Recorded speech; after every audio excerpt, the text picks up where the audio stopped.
Are you feeling dry inside? Like no matter what you do, your soul still feels empty? You try to pray, but the words don't come. You open your Bible, but it feels like just words on a page. You go through the motions, but something inside feels disconnected, distant. Maybe life has been busy. Maybe pain or disappointment has crept in. Maybe it's been so long since you really felt close to God that you're starting to wonder if He even notices anymore. The silence can feel deafening. The routine can feel pointless. The heart can feel numb. But even in this emptiness, there is a voice, gentle, steady, waiting. A whisper through the noise that says, "I am here." You may feel far, but He has never left. You may feel forgotten, but He still calls you by name. This isn't the end of your faith. It's the start of something deeper. This moment, right now, is an invitation. Not to strive, not to perform, but to simply sit. To let your soul breathe.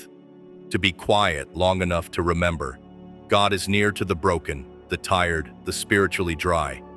You don't have to fix yourself to come to Him. You just have to come. So take a breath, lay it all down, and come, just as you are, into the stillness.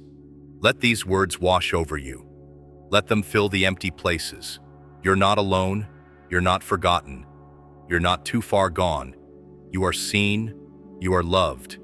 And God is waiting. There are moments when your soul feels like barren ground, cracked, dry, and untouched by life. You wake up, go through the motions, smile when you have to, but deep down, there's a silence. A stillness that doesn't bring peace, only distance. You try to shake it off, telling yourself it's just a phase, just stress, just exhaustion. But deep down, you know it's more. It's spiritual dryness, the ache of feeling disconnected from the very one your heart longs for. You begin to question, what happened to the fire I used to feel? Why does God feel so far away now? Maybe it was a slow drift, unnoticed at first. Maybe it was sudden, a moment of heartbreak, disappointment, unanswered prayers. Maybe you started showing up out of habit instead of hunger. And somewhere along the way, the light dimmed. The passion faded. The stillness turned cold. But you are not alone in this. Even David, the man after God's own heart, cried out, "My soul thirsts for God, for the living God. When can I go and meet with Him?" Psalm 42:2. He knew this emptiness too. He wasn't ashamed of it. He brought it to God. Not with perfect prayers, but with raw honesty. And so can you. You don't have to hide your weariness. God is not shocked by it. He is not disappointed in your tired soul. He's not waiting for you to get it together before He meets you. In fact, He draws closer in these moments, not to shame you, but to remind you that you are still His. Still loved, still pursued. When you feel empty, it's not proof of His absence. It's a sign of your need. And that need is sacred. It is the space where He meets you, not with judgment, but with compassion. Let that truth settle in. God meets you in the dryness, not just in the overflow. God does not stay silent forever. He sees the dryness in your soul, and He speaks into it. Not with loudness, not with noise, but with steady, unwavering truth. In your emptiness, He offers fullness. In your questions, He brings clarity. And in your silence, He speaks. Come to me, all you who are weary and burdened, and I will give you rest. Matthew 11:28. These aren't just comforting words. They are a personal invitation. God doesn't say, "Come to me when you're strong," or "Come to me when you have it all together." He says, "Come now, just as you are, weary, tired, empty." You may think your soul is too far gone, too dried up, too disconnected, but God doesn't need a full heart to start working. He just needs an open one. A bruised reed He will not break, and a smoldering wick he will not snuff out. Isaiah 42:3. Even the smallest spark is enough for him. He meets you in stillness, in the quiet moment where your heart whispers, "God, I miss you." He leans in. He doesn't scold. He doesn't turn away. He draws near. Because that's who he is. A healer of broken spirits, a restorer of dry places, a friend to the forgotten. The Lord is near to all who call on him, to all who call on him in truth. Psalm 145, verse 18. And calling on him doesn't require poetic prayers, just truth, just honesty. Even if all you can say is, "Help me." Even if all you can feel is the weight of your own weakness. That's enough. So pause again. Listen. Let these verses not just pass through your ears, but rest on your soul. Let God speak. Not in thunder, but in peace. Not in pressure, but in love. He's not far, he's near, and he's speaking now. When your soul has been dry for so long, even the idea of hope can feel foreign. You hear promises of peace, but doubt whispers louder. What if it doesn't come? What if I'm too numb? But here's the truth. God's peace is not based on how you feel. It's based on who He is. You will keep in perfect peace those whose minds are steadfast, because they trust in you. Isaiah 26:3. That peace isn't earned, it's received. It isn't forced, it's offered. You don't have to manufacture stillness in your heart. You simply make room for it. You quiet the noise long enough to hear Him say, "I am with you." Your emptiness is not a curse. It's the space where God pours out His love in the most personal way. The Lord is close to the brokenhearted and saves those who are crushed in spirit. Psalm 34:18. That means He's close to you now, not after you get better, not after you feel something.